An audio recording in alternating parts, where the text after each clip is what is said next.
Hello, my name is Wesley Keys, and today I'm going to talk to you about why AR rifles shouldn't be banned.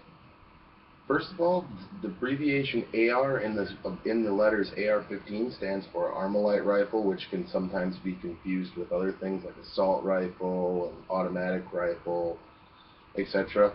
And Colt bought the rights to the name AR-15 after it was already manufactured by Armalite, and they still call it an Armalite 15 in their models even, and that's a different producer that makes it. And I'd like to start by just showing you a picture of an AR-15 so you guys can become well acquainted for those of you who may not know what an AR-15 is. And then I have a picture of another rifle that I'd like to compare it to. First, I'll show you the AR-15. This is a Smith & Wesson M&P 15. It's just a standard stock version of an AR-15. Nothing special, nothing fancy. And then right here, we have a picture of a Ruger Ranch rifle. And although these two guns look a lot different than one another, they're really not. They're both the same caliber, they're both capable of shooting the same bullets, and they both can do the same thing. And I'd like to start off by saying the AR-15 is a really cheap to shoot. It is extremely accurate. It's a smaller bullet, so it's not real painful to shoot in terms of recoil of the weapon. And it's highly accessorizable.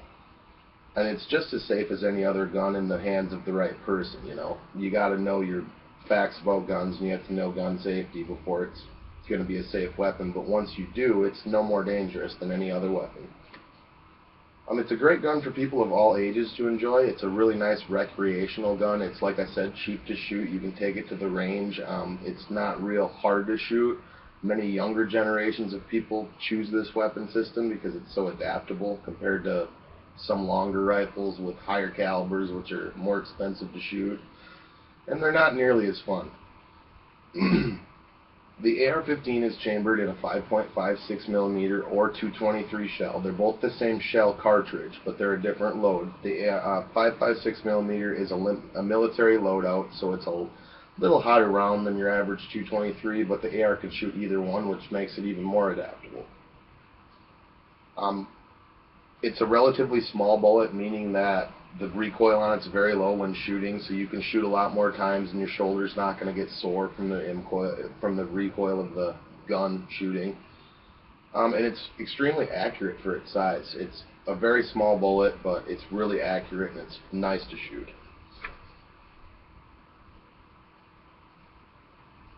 The reliability of these weapons is next to none. I mean, they're guaranteed for life just about. I've shot mine 300 to 400 times and I've yet to have a problem with it. It's one of the most accurate firearms and reliable ones that I've been able to come across. And the dependability of it, it's always there. I mean, it's just the perfect carbine. And many people argue that the AR might stand for assault rifle, but that is a lie because the AR, if it was an assault rifle, that would mean it would be a fully automatic weapon. That's what an assault rifle is considered. That means you pull the trigger and you don't have to let the trigger go back. It'll continuously shoot until you depress your finger off the trigger, and the AR-15 is not. It's a semi-automatic rifle. And also a lot of people complain that the magazine size is too much, being as though you can get 30, 50, or even 100 round magazines if you want to. But in my opinion, personally, a day of shooting should consist of more shooting and a lot less reloading. And when you have a smaller capacity magazine, you're just not able to shoot as much. You have to stop and reload more often, which is painful on your fingers, especially in the winter when it's cold like this is. And also, if you were ever in a situation to defend yourself, and I'm not saying that you would be or that you would ever need a high-capacity magazine, but you would definitely benefit from having it if you were to need it for your own protection. Because being able to not having to stop and reload would be beneficial for your survival in that type of a situation. And again, I'm not saying that would ever happen, but just in case, if it ever did, it's nice to know that you don't have to stop and reload.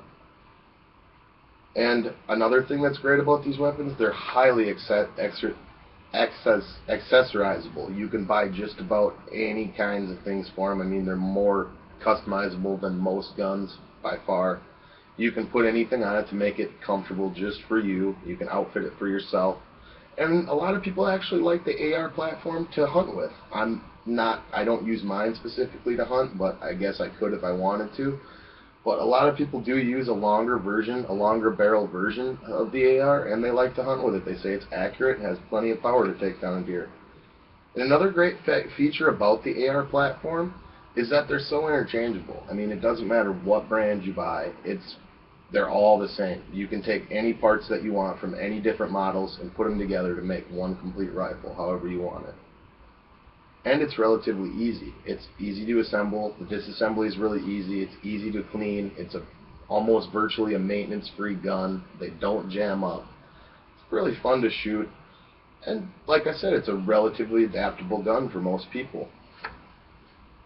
Many critics like to point the finger at the AR for gun violence and different shootings that have happened in recent years, which I can say has happened, but according to the Washington Post, only 7 to 8% of gun violence has been related to assault rifles in many of the recent years. They're not really over, any different than any other gun, and that's kind of why I'm wondering why they would ban this semi-automatic and not every other one, because they're all capable of the same thing. It's just a matter of it looks cosmetically different than the others. The AR-15 might look different than your average rifle, but in reality it's not. It operates the same exact way. It shoots the same kind of bullets. It just looks different cosmetically. It's more of a tactical look, more black instead of wood stock, more plastic and composite instead of metals and fibers. Until you get your chance to shoot one of these or own one of these, you should definitely do it. It's a great gun for all gun enthusiasts. I love to take mine out shooting to the range. It's my favorite gun to shoot, and I think everybody should have a chance to get one, and everybody should have the chance to shoot one. It's an awesome weapon system. And I'd like to thank the Washington Post for providing me the information that I put into my speech, and thank you guys for being such a great audience. I appreciate it. Thank you.